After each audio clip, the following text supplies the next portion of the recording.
Relation between Young modulus and bulk modulus. Consider a body subjected to three mutually perpendicular stresses which are acting in the direction x, y and z respectively. The length of the body is L, width is P and height is H. The volume B is equals to L, B, H. Now taking log of V is equals to log L, B, H.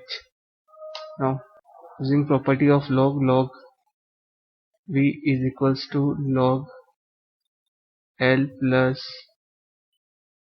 log B plus log H. Since log m into n is log m plus log n.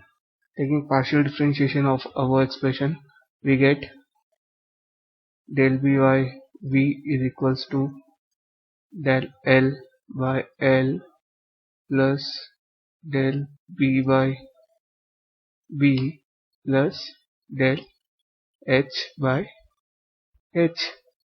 Now here del b divided by v, this change in volume divided by volume.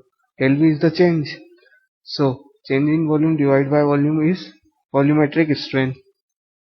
This is volumetric strain. Now change in length divided by length is linear strain plus strain in width plus strain in height. Say this is equation 1. Moving further, now we find the strain developed in length due to the three stresses sigma x, sigma y, sigma z. Then we find the strain developed in width due to all the three stresses, and strain developed in height due to sigma x, sigma y and sigma z.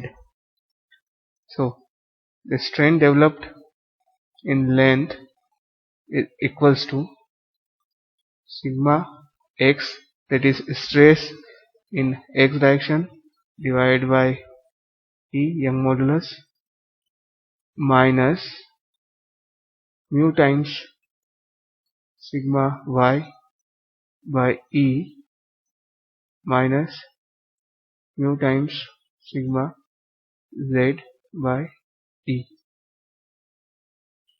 The strain developing length is equals to sigma x by E minus mu times sigma y by E minus mu times sigma z by E.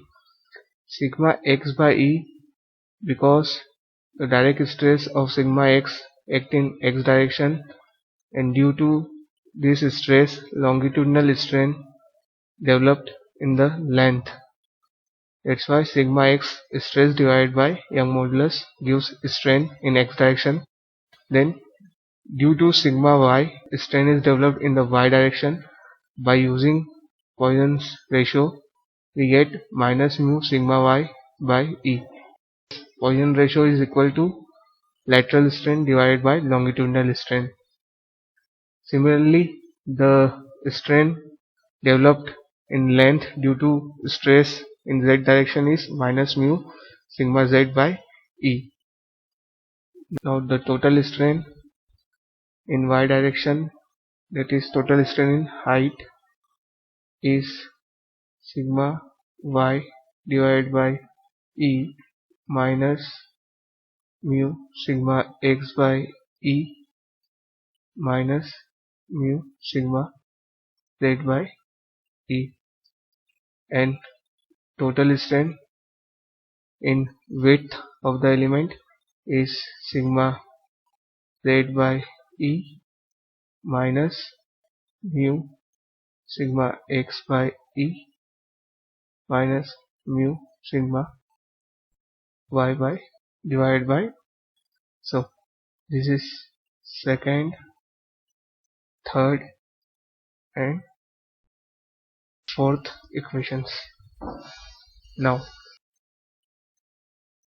adding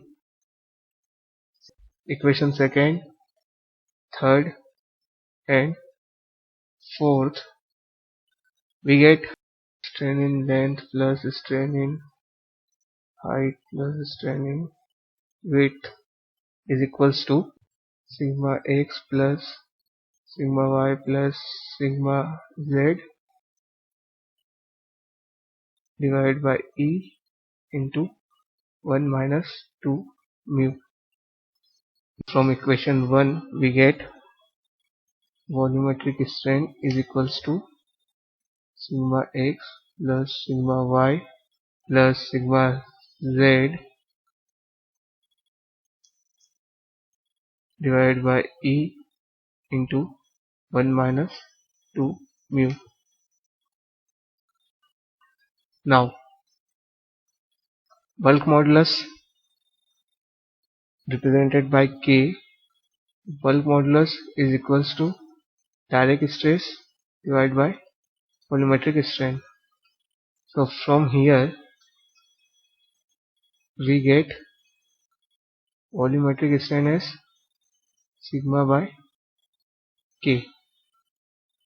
Substituting the value of volumetric strain in this expression, we get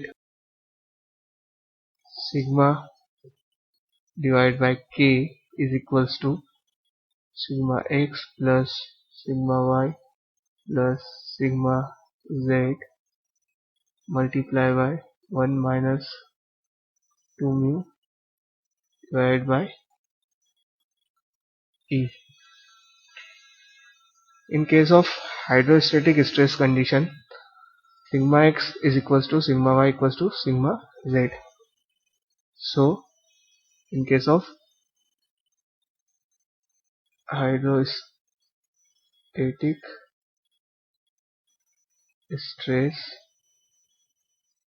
condition, sigma x is equals to sigma y equals to sigma z equals to say sigma. So the above expression will become sigma by K equals to 3 sigma by E in the bracket 1 minus 2 mu. On solving this equation, we get E is equals to 3K 1 minus 2 mu. This is the required relationship between Young modulus E and bulk modulus K. Thank you.